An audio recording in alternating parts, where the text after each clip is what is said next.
పుట్టాడంటే కారణము లేకుండా పుడతాడా? ఏంటి? కారణము లేకుండా పుట్టిన వారు ఎవరైనా ఉన్నారా? కారణం లేకుండా ఒక కంపెనీ వాడు ఈ వాటర్ బాటిల్ తయారు చేయలేడు. ఏంటి? ఈ వాటర్ బాటిల్ కంపెనీ వాడు చేయడానికి గల కారణం ఏంటంటే, వాటర్ స్టాక్ చేయడానికి 1 లీటర్ వాటర్ దానిలో ఒక స్టీల్ పదార్థాన్ని కరిగించి ఏంటి ఒక బాటిల్గా ఈ ఆకారంతో తయారు చేయడానికి గల కారణం ఏంటంటే, లీటర్ వాటర్ భద్రపరచాలి.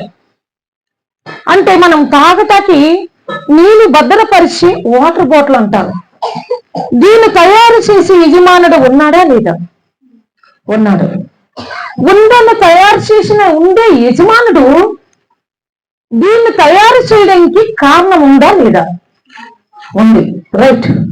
కారణం లేకుండా మీరు కూర్చున్న కుర్చీలు కావచ్చు, కారణం లేకుండా నేను మాట్లాడుతున్న ఈ మైకు, ఆ యాంప్ల పేరు, ఆ సౌండ్ బాక్స్, రికార్డ్ అవుతున్న ఈ కెమెరా చెల్లు, లేదా ఈ ఇదిగో ఇక్కడ ఏంటిది కూలర్ కావచ్చు, ఈ నైట్స్ కావచ్చు, ఫ్యాన్లు కావచ్చు, ఈ టేబుల్ కావచ్చు, ఏదైనా సరే, ఈ టేబుల్ ఫ్యాన్ కావచ్చు, ఏదైనా సరే, ఇక్కడ కనిపిస్తున్న ఈ వస్తువులన్నీ తయారు చేసిన ఈ కంపెనీల ద్వారా, వారి ఆలోచన ద్వారా పదార్థాన్ని పనిముట్టుగా తయారు చేసి మార్కెట్లోకి రిలీజ్ చేసా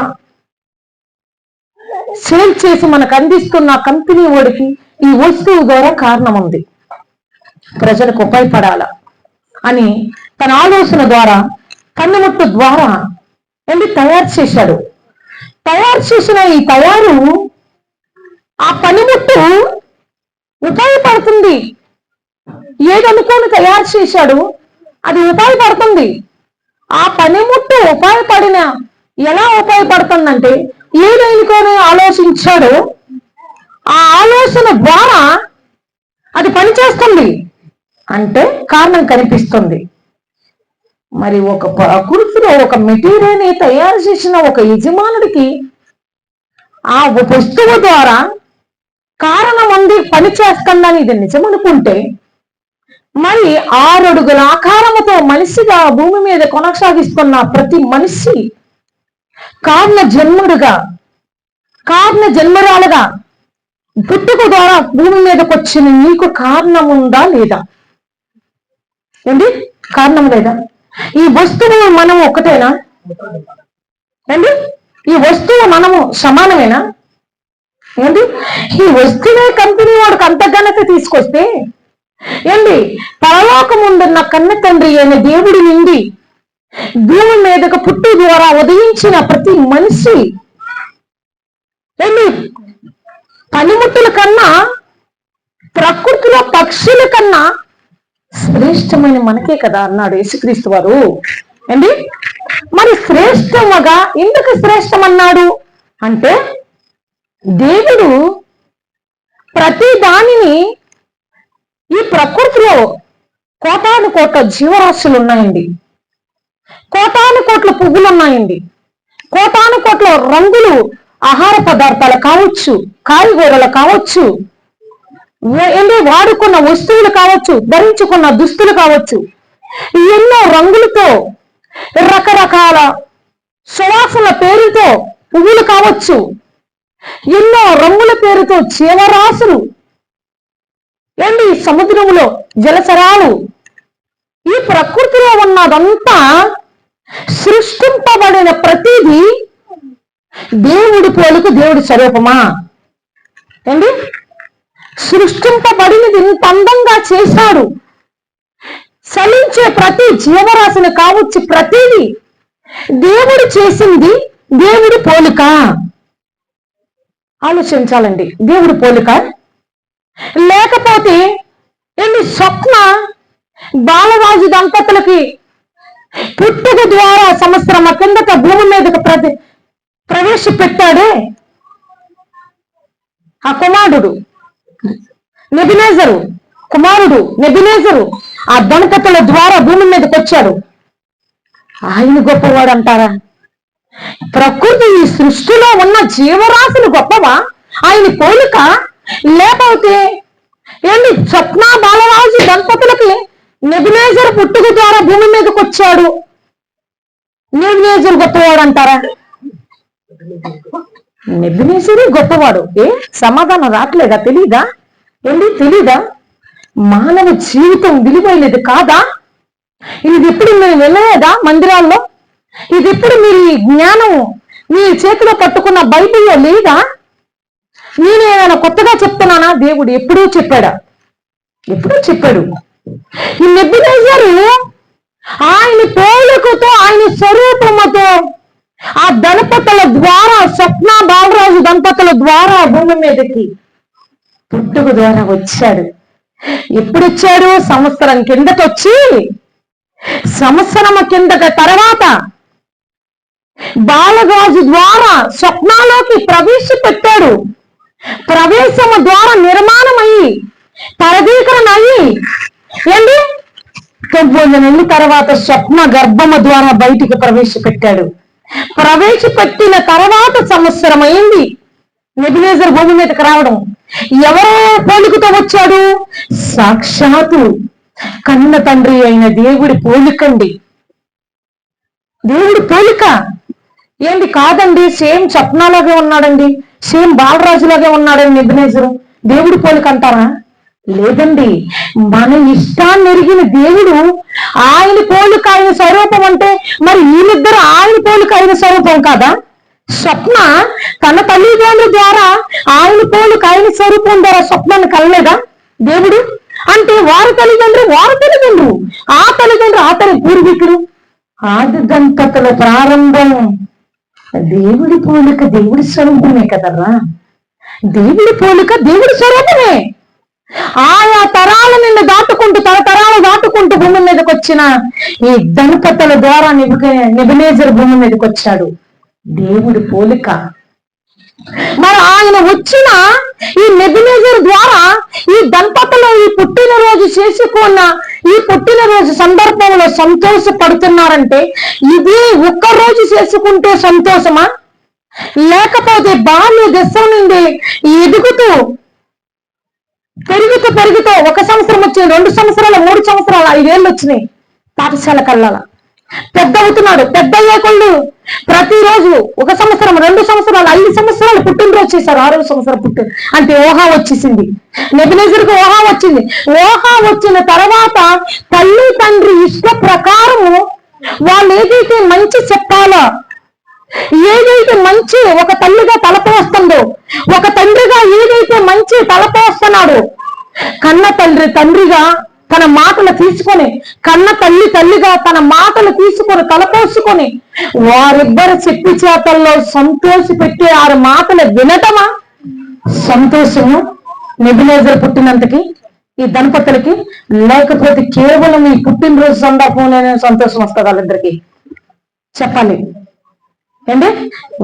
సంవత్సరానికి ఒక పుట్టినరోజు అయ్యి మిగతా రోజు వాళ్ళ మాట వినకపోయినా పర్వాలేదు, ఈ పుట్టినరోజు నాడే మాకు సంతోషం అంటారా? పుట్టుక ద్వారా నెబుకద్నెజరు భూమి మీదకి వచ్చాడు. ఆయనకి ఇచ్చిన ఆయుష్ కాలంలో ఆయన తల్లిదండ్రి చెప్పి చేతల్లో వారి మంచి చెడ్డల్లో బతికి వారు చెప్పిన పని చేయడమే వారికి సంతోషమా? పుట్టినంతకు నెబుకద్నెజరుకి చెప్పాలి. బాలరాజుకి స్వప్నకి సంతోషం ఎప్పుడో వస్తుంది? ఈ రోజు పుట్టుక ద్వారా భూమి మీదకి వచ్చాడని ఎప్పుడు చెప్పి చేతల్లో ఉండి వారి మాటలు వింటూ, వారి స్వాధీనంలో ఉంటూ, తల్లిదండ్రులకు వివరించి వారి చెప్పు చేతల్లో ఉండడమే కదమ్మా. పుట్టుక ద్వారా నీ గర్భంలో నుండి వచ్చిన నెబుకద్నెజరు బట్టి నువ్వు సంతోషిస్తున్నావు. నిజమా? ఇది నిజం అనుకుంటే మరి ఇప్పుడు ఇక్కడ ఉన్న వాళ్ళందరూ ఎక్కడి నుండి వచ్చారు? తండ్రి అయిన దేవుడి నుండి ఆ తరాలు దాటుకుంటూ ఈ తరములో పుట్టామే. దానికి ముందు ఒక మహానుభావుడు భూమి మీదకి వచ్చాడు. ఒక మహానుభావుడు భూమి మీదకి వచ్చి ఆ మహానుభావుడు 800 కోట్ల మంది మనుషులందరికీ సంతోషాన్ని దేవుడి స్వాస్థ్యముగా, దేవుడి జ్యేష్ఠులుగా, దేవుడి కుమారులుగా, దేవుడి పిల్లలుగా, దేవుడి వారసులుగా ఆయన పోలుకుతో, ఆయన స్వరూపంతో కన్న పిల్లలుగా మనకి ఆయనకి మన ద్వారా సంతోషం ఉందా అంటారా? ఏంటి పుట్టామని పుట్టినరోజు మనమందరం కూడా ఎలాగే చేసుకున్నాం. పుట్టినరోజు సందర్భంగా పుట్టినరోజు చేసుకుంటే సంతోషమా? పుట్టుక ద్వారా దేవుడు ఈ లోకానికి ప్రవేశపెట్ట లోకాలు కలిగించిన ఆ మహానుభావుడు ఆయన కోసం బ్రతకడం సంతోషమా? చెప్పాలి ఏమ్మా? మరి మన వల్ల సంతోషం ఉందా? మన వల్ల సంతోషం లేదంటే సంతోషం ఉందా? ఆలోచిద్దామండి. మనందరికంట జ్యేష్ఠుడుగా మొట్టమొదటిసారి ఆయనలో నుండి వచ్చిన జ్యేష్ఠ కుమారుడుగా ఆయన గురించి ఏం మాట్లాడుతున్నాడు ఒకసారి బైబిల్ లేఖనాలు పరిశీలిద్దాం. లోక సువార్త 2వ అధ్యాయము 10వ వచనం. లోక సువార్త 2వ అధ్యాయము 10వ వచనం. అయితే ఆ దూత భయపడకుడి, ఇదిగో ప్రజలందరికీ కలగబోవు మహా సంతోషకరమైన సువార్తమానము నేను మీకు తెలుపుతున్నాను. ఏమి? దావీదు పట్టణమందు నేడు రక్షకుడు నీ కొరకే పుట్టి ఉన్నాడు. ఈయన ప్రభు అయిన క్రీస్తు. చాలమ్మా, ఈయన ప్రభు అయిన క్రీస్తు. క్రీస్తు అంటే రక్షకుడు. రక్షకుడు అంటే రక్షించేవాడు. ఈ రక్షకుడు భూమి మీద పుట్టుక ద్వారా వచ్చాడు కదా, కన్యక మరియ గర్భము ద్వారా. కన్యక మరియ గర్భము ద్వారా భూమి మీదకి వచ్చినంతకి మహా సంతోషకరం అంట. ఈ భూమి మీదకి పుట్టుక ద్వారా ఆ మహానుభావుడు భూమి మీదకి వస్తే ఏదో సంతోషకరము? పుట్టినంతకు సంతోషకరమా? పుట్టాడని సంతోషకరం అవుతుందా? లేకపోతే ఏదో ఉందా? చూద్దామండి. మత్తయి సువార్త త్వరగా లేఖనాలు పరిశీలిద్దాం. మత్తయి సువార్త 26వ అధ్యాయము. మత్తయి సువార్త 4వ అధ్యాయము 3వ అధ్యాయం 17వ వచనం.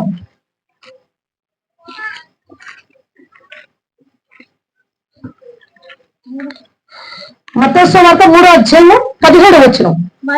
మరియు ఇదిగో ఈయనే నా ప్రియ కుమారుడు, ఈయన యందు నేను ఆనందించుచున్నాను. ఒక శబ్దము పరలోకము నుండి వచ్చింది. ఒక శబ్దము పరలోకము నుండి శబ్దము. ఆ శబ్దం ఎవరి నాట వచ్చింది? పరలోకమందు నీకు నాకు ఈ జీవితాన్ని ఇచ్చాడే, ఈ జీవితాన్ని ఇచ్చిన జీవం గల కన్న తండ్రి పరలోకము నుండి మాట్లాడుతున్నాడండి. ఏంటి మాట్లాడుతున్నాడు? ఏం మాట్లాడుతున్నాడు? ఈయనే నా ప్రియ కుమారుడు, ఈయన యందు నేను ఆనందించుచున్నాను, ఈయన యందు నేను ఆనందించుచున్నాను. అక్కడేమో ప్రజలందరికీ కలగబోయే మహా సంతోషకరమైన ఆయన ఈ లోకానికి రాబోతున్నాడని దూత ద్వారా ఒక సువార్తమానము సంతోషకరమైన వార్త ఏంటి ప్రకటిస్తున్నాడు. ఏంటి సువార్తమానము. ఏంటి ఈయనే నా ప్రియ కుమారుడు అంటున్నాడు. ఆ కుమారుడు ఎలా అయ్యాడు అంటే ఏంటి ఆయన గురించి మనందరికీ తెలుసు. ఆయన శరీరధారైన దినముల్లో మహారోదన, కన్నీరు, 33.5 సంవత్సరాలు యేసుక్రీస్తు ఎలా బ్రతికాడో మీకు తెలుసు. సమయం లేదు కాబట్టి షార్ట్ కట్ లో చెప్తున్నాను. ఆయన శరీరధారైన దినముల్లో యవన వార్తలు ఎన్నో బాధలు, ఎన్నో 33.5 సంవత్సరాలు ఆయన రాజు సువార్త పల్లికి గ్రామాలకి ఒక తల్లి పరిచయం చేయడంలో ఆమె ఎంత ప్రయాస పడతాదో అన్నిది ఇది నిజమనుకుంటే, ఇదిగో ఈయనేనమ్మా నీ తండ్రి ఒక తల్లి అంటది. ఏంటి కానీ పరలోకముందున్న తండ్రిని పరిచయం చేశాడు యేసుక్రీస్తు వారు. ఏంటి ఆయన పుట్టినంతకి సంతోషం ఎందుకు వచ్చింది? మనుషులందరూ తన ప్రాణం ద్వారా ప్రాయశ్చిత్తం కలుగు చేశాడు. ప్రాయశ్చిత్తం తన మరణము ద్వారా, పుట్టుక ద్వారా భూమి మీదకి వచ్చిన ప్రతి మనిషి దేవుడి కోసం బ్రతకాలని ఈ జీవితాన్ని ఇస్తే, ప్రతి మనిషి తన కోసము జీవించి దేవుడు తండ్రిని మర్చిపోయాడు కనుక తనయుడిగా భూమి మీదకి వచ్చి మనుషులందరికీ తన ప్రాణము ద్వారా ప్రాయశ్చిత్తం కలుగు చేశాడు. ఎందుకంటే ఆయన పుట్టుక ద్వారా సంతోషము. ఒక మాట చెప్పి ముగించేస్తాను అండి. యోగా పత్రిక మత్తయి సువార్త 26:24 లాస్ట్ మాట అండి. మనిషి కుమారుని గురించి రాయబడిన ప్రకారము ఆయన పోవచ్చున్నాడు కానీ ఎవని చేత మనిషి కుమారుడు అప్పగింపబడునో ఆ మనుషుడికి శ్రమ, ఆ మనుషుడు పుట్టి ఉండని ఎడల వానికి మేలని చెప్పెను. చాలమ్మా, ఎవరు ఇతను? ఇస్కరియోతు యోధా. ఏంటి? పుట్టుక ద్వారా వచ్చాడు, జీవితం ఇచ్చాడు, జీవితాన్ని తెచ్చుకొని వచ్చాడు. కానీ రక్షణ తెలిసి కూడా రక్షకుని అమ్మేసి ప్రమాదాన్ని తెచ్చుకొని తన కోసం బ్రతకాలని ఆ మైమరుపులో, ఆ యామోహంలో మతి మరిపు అపవాద ఆలోచనలో పడిపోయి తన్ను తానే హత్య చేసుకునే ప్రమాదం వచ్చిందండి. ఏంటి? మనుషు కుమారుడు యోధా అప్పచెప్పుతాడనేసి ఆయన అప్పచెప్పినంత మాత్రం యేసుక్రీస్తు సిలువ ఎక్కలేదు. ఆయన సిలువ వెయ్యాలి, ఆయన జీవితము. కానీ ఈయనేమో తన పద్మము గడుపుకొని తన జీవితాన్ని ఇదే శాశ్వతమని 33.5 సంవత్సరాలు బతుకుతాడు. ఆయన జీవితానికి 30 నాణాలకు అమ్మేశాడండి యోధా. తన్ను తానే ద్రోహం చేసుకున్నాడు ఇస్కరియోతు యోధా. అందుకే దేవుడు ఏమంటున్నాడంటే, మనుషు కుమారుని రాయబడిన ప్రకారం వెళ్ళిపోతున్నాడు తప్ప ఆయన ఎవరి చేత అప్పగింపబడ్డాడు ఆ మనుషులకు శ్రమ. ఆ మనుషులు పుట్టలేకపోతే మేలు అమ్మేశాడు. ఇప్పుడు చెప్పండి, దేవుడి కోసం మనం బ్రతకకపోతే నన్ను కూడా అదే మాట అంటాడు. బతుకునిచ్చిన దేవుడి కోసం, జీవితాన్ని ఇచ్చిన దేవుడి కోసం ఈ జీవితాన్ని పుట్టుక ద్వారా వచ్చాయే. ఈ నెబులైజర్ వచ్చాడు అనుకుంటున్నారు, మీరు కూడా వచ్చారు మీ తల్లిదండ్రుల ద్వారా. పుట్టుక ద్వారా భూమి మీద తీసుకొచ్చారు. పుట్టుక ద్వారా భూమి మీదకి వచ్చిన ప్రతి మనిషి పుట్టినరోజు చేసుకోవడాక పుట్టుక ద్వారా రాలేదు తల్లి. సంతోషం చేసుకోవద్దంటలేదు, చేసుకొని ఎందుకు పుట్టావో జీవిత పరమార్థం తెలుసుకొని జీవంగల దేవుడి కోసం బ్రతకాల. ఇందుకు పుట్టామని ఈ నెబులైజర్ బర్త్డే ద్వారా మనందరికీ తెలియపరుస్తున్నాడు దేవుడు. మనసులో ఉన్న మాటలు, ఈ మాటలు తలపోసుకుని మనం కూడా దేవుడి కోసం పుట్టామని తెలుసుకొని, ఏంటి ఈ పుట్టినరోజు సందర్భం వచ్చిన మీ అందరూ నిజం తెలుసుకొని ద్రోహం చేసుకొని ద్రోహులాగా మనం అన్యాయం చేసుకొని చాడ్ని శిక్షకి సాగు తర్వాత ఆత్మ ఎల్లవకుండా దేహములు ఉన్న ఆత్మ దేహములు ఉండగా ఈ దేహాన్ని దేవుడిచ్చిన దేహంతో దేవుణ్ణి పనిచేసి 60-70 సంవత్సరాల మరణం ఎప్పుడు వస్తో తెలియదు. ఈ మరణానికి ముందు దేవుడిచ్చిన కాలానికి దేవుడు పని చేసి దేవుడి ఇష్టాన్ని నెరవేర్చి దేవుణ్ణి సంతోషపెట్టి శరీరాన్ని ఆత్మ క్రీస్తు ప్రభు ద్వారా పరలోకానికి చేరిపోదామండి. ఇటు కృప మీ అందరూ ఈ మాటల ద్వారా ధరించుకొని మీ తలపోసుకొని ఈ నెబులైజర్ ద్వారా పుట్టుక ద్వారా వచ్చిన ఈ బర్త్డే ద్వారా ఈ మాటలు వింటున్న మీ అందరూ తలపోసుకొని కన్న తండ్రి కోసం బ్రతకాలని కోరుకుంటూ ఈ మాటలు ముగిస్తున్నానని కళ్ళు మూసుకున్న ప్రార్థన చేసి మమ్మల్ని దగ్గరగా ప్రేమిస్తున్నాం ఆ పరలోకపు తండ్రి. నాయన ఎందుకోనైనా తండ్రి బాలరాజు స్వప్న దంపతులను ప్రేమించి ఇచ్చిన 2వ గర్భఫలాన్ని నెబులైజర్ బట్టి ప్రార్థిస్తున్నాం తండ్రి. పుట్టుక ద్వారా భూమి మీదకి వచ్చి తీసుకొచ్చావు, నీ పని ఉందని. కుమారుడు ఈ లోకానికి ప్రవేశపెట్టడానికి సంవత్సరం అంతా కాసినంతకి ఆయుష్కాలం ఇచ్చినందుకు నీ కొన మనుషుల దయం, పెద్దల దయం, రాబోయే తరాల్లో కదా గొప్ప సేవకుడై నీ సేవ చేయడానికి కుమారుని ఇచ్చావని దంపతులు ఎరిగి నీ కొరకే పెంచడానికి సహాయం చేయమే. అనేకులు తండ్రి తన పిల్లలు నీ పిల్లలను తీసుకొని బాలరాజు చేస్తున్న ఈ పరిశోధన దీవించి ఆశ్రయించు. కూడి ఉన్న ప్రతి ఒక్కరిని దైవ సేవకుని, దైవ రాష్ట్రాన్ని, పెద్దలని నాయన గ్రామాన్ని, గ్రామ ప్రజల సంఘటనలు కూడి ఉన్న ప్రతి ఒక్క బిడ్డను పేరు పేరుని జ్ఞాపకం చేసుకొని మేము పుట్టి ఉన్నాము నీ కొరకు పని చేయకపోతే నువ్వు పుట్టినంతకే వేస్ట్, నువ్వు ఎందుకు పుట్టావు, పుట్టక ఉండకపోతే మేలని ఏదాలాగే మాకు కూడా అనిపించుకోకుండా పుట్టుక పరమార్థం తెలుసుకుని మేము నీ కొరకే బ్రతికి నీ సేవలను బ్రతికి నీ చెంతకు చేరే అదృష్టాన్ని ప్రభు ద్వారా మా అందరికీ ప్రసాదించమని కోరుకుంటూ పేరుని నీ చేతులకు అప్పుచేతులు నెబులైజర్ని దీవించి ఆశ్రయించి ఆయుష్ ఆరోగ్యం ఇచ్చి అనేకమైన పుట్టినరోజులు చేసుకొని నీ పనిలో కొనసాగించడానికి సహాయం చేయమని వారి తల్లిదండ్రులను దీవించి ఇంకో గర్భఫలాన్ని కూడా ఆశీర్వదించమని కోరుకుంటూ పేరు పేరుని మీ చేతులకు అప్పచెప్తే ఈ ప్రార్థన మా ప్రభు మా రక్షకుడైన క్రీస్తునామల ప్రార్థన ఇచ్చినాము తండ్రి. ఆమె అందరికీ వందనాలు. ఈ అవకాశం ఇచ్చిన దైవ సేవకులు పెద్దలకి నా హృదయపూర్వక వందనాలు.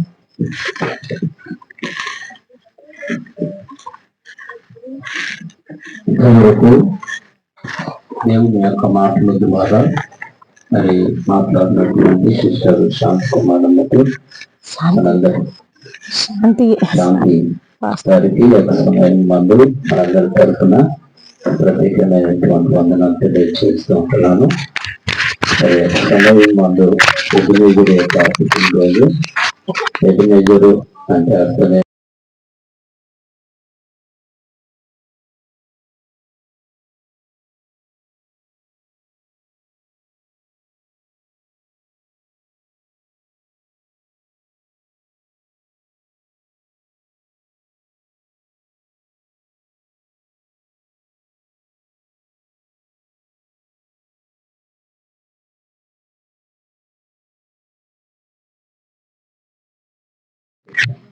మొదటి ఒక సమయమందు తల్లిదండ్రులు వేదిక దగ్గరికి రావాలని ప్రభు పేరిట మనవి చేస్తూ ఉంటున్నాం. ఈ యొక్క సమయం మందు తల్లిదండ్రులు మరి బాలరాజు గారు అలాగనే స్వప్నమ్మ గారు వేదిక దగ్గరికి రావాలని ప్రభు పేరిట మనవి చేస్తూ ఉంటున్నాను. సమయం మంది ఇద్దరు తల్లిదండ్రులు వేదిక దగ్గరికి అబ్బాయిని ఎత్తుకొని రావాలని ప్రభు పేరిట మనవి చేస్తూ ఉంటున్నాను.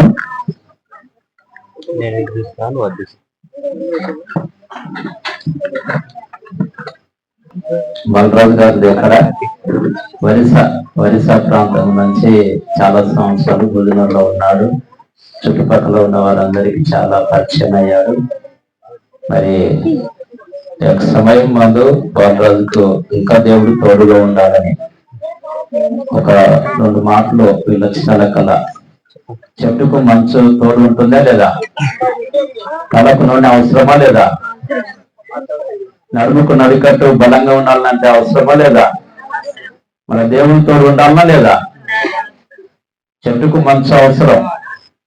చెట్టుకు మంచు ఎంత అవసరం ఉంటే అంత ఎదుగుతుంది. చెట్టుకు మనసు లేకపోతే చెట్టు ఎదగలేదు. కంది చెట్టు మంచి పూత వచ్చిన సమయంలో ఏం కావాలా? మంచు కావాలా? చెట్టుకి ఏం కావాలి? మంచు. అలాగనే మరి తలకు నూనె. మీరు తలకు నూనె తక్కువ అనుకుంటున్నారా, ఎక్కువ అనుకుంటున్నారా? ఎక్కువనే అనుకుంటున్నారు. బైబుల్లో ఉంది ఎక్కువనే అనుకోనండి, తక్కువ చేయకూడదు అంటూ నూనె. ప్రసంగి గ్రంథం 9వ అధ్యాయం 8వ వచనంలో ఉంది. కాబట్టి నూనె ఎంత అయిపోతాను ఇంట్లో ఉన్నది. కాబట్టి సమయం మందు మరి నడుముకు నడికట్టు బలంగా ఉంటుంది. పనిచేయాలంటే నడుముకు నడికట్టు చాలా అవసరం. కాబట్టి దేవుని తోడు మరి బాలరాజు పైన ఇంకా ఉండాలని మనందరూ ప్రార్థన చేయాలి. ఎవరి కొరకు? ఎబినేజర్ కొరకు, బాలరాజు కుటుంబం కొరకు ప్రార్థన చేయాలని మీ అందరికీ తెలియజేస్తున్నాను. మరణమ్మ స్వప్న గారు రండి, రండి. సమయం మందు మరి అది చెల్లు దగ్గర పెట్టుకో. సరే, ప్రార్థన చేసుకుందాం. కటింగ్ అంతా అయిపోయినాక నడుసమ్మెల్ గారు లాస్ట్ లో కేక్ పెట్టి బహుమతి ఇచ్చి తర్వాత ఆడ కుర్చీ మీద కూర్చోపో. కుర్చీ మీద కూర్చో.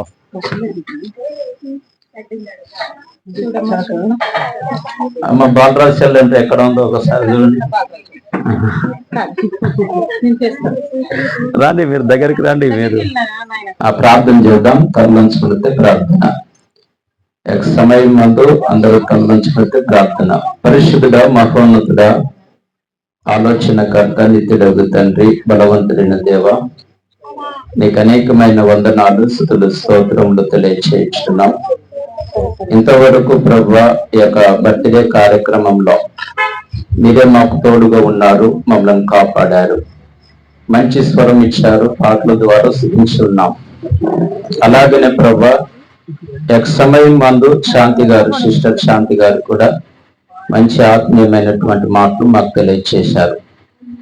సమయం మందు బాలరాజు యొక్క కుమారుడు ఎబినేజరు ప్రభా యొక్క కుమారుడు ప్రభా సంవత్సరం అంతటా దయాకిరీటం ధరింపచేసి ఉన్నావు. రాబో యొక్క అడుగుల జాడ సారము వెదజల్లేలాగన మనుషుల దయందును దేవుని దయందును వయసు ఎందును జ్ఞానం ఎందును వదిలించే విధంగా సహాయం దయచేయమని మేము ప్రార్థన చేస్తున్నాం. ఈ సమయం మందు కేక్ కట్ చేస్తుండగా బాలరాజు యొక్క కుమారునికి అలాగనే కూతురికి అలాగనే బాలరాజు గారికి భార్యకును కుటుంబం అంతటికి మీ తోడు మీ యొక్క సహాయము మీ యొక్క పరిశుద్ధాత్మ ఎల్లప్పుడుండి ఈ యొక్క కుటుంబం అంతటికి నడిపించమని యేసు నామమున అడిగి బతిమాలు వేడుకుంటున్నాము తండ్రి. ఆమేన్. ఒక సమయం మందు మరి కేక్ కట్ చేయాలని ప్రభు పేరిట మనవి చేస్తూ ఉంటున్నాను. ఇద్దరు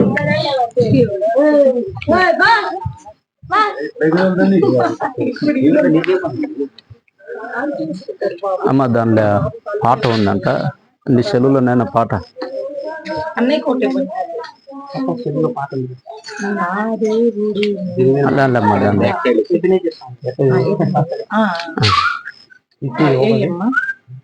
అట్లా కాకుండా రాజు వేరే చల్లతో దీన్ని ఫోటో నా సెల్లు సరిగ్గా లేదమ్మా.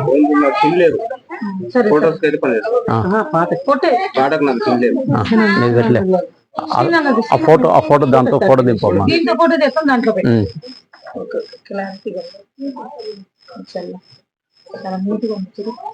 25,000 సెల్లు పెద్ద.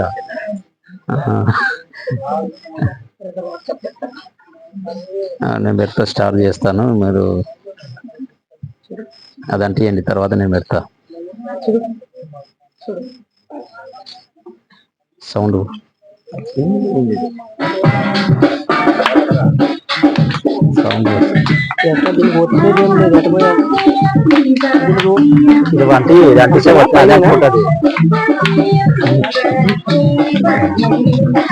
చప్పలు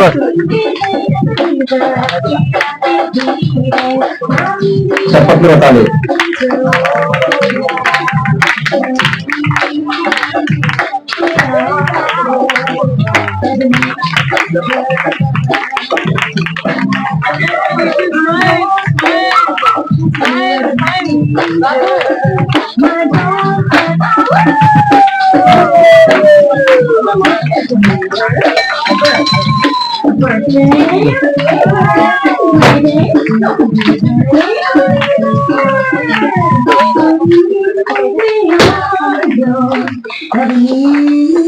ఓయమ్మా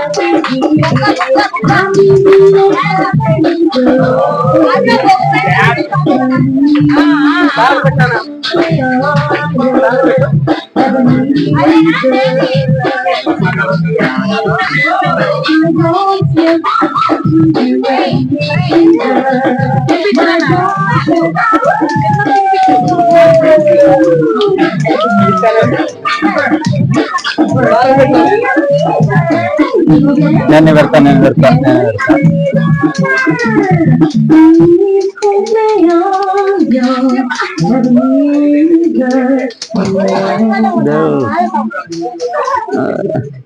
జస్ట్ ఫోటో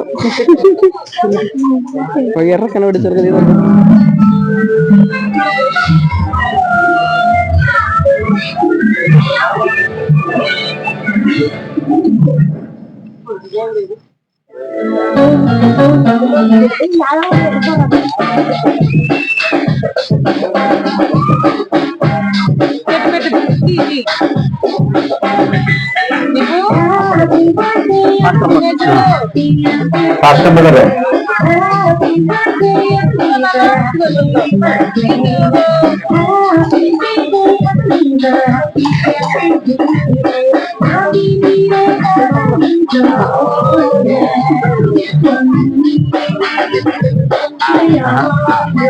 లేదు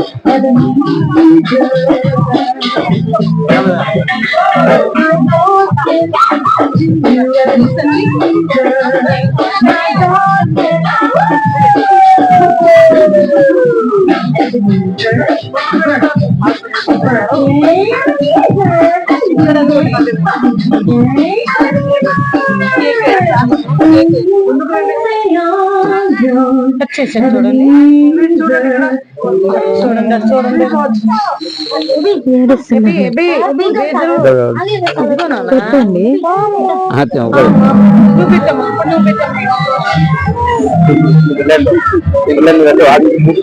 తీసుకో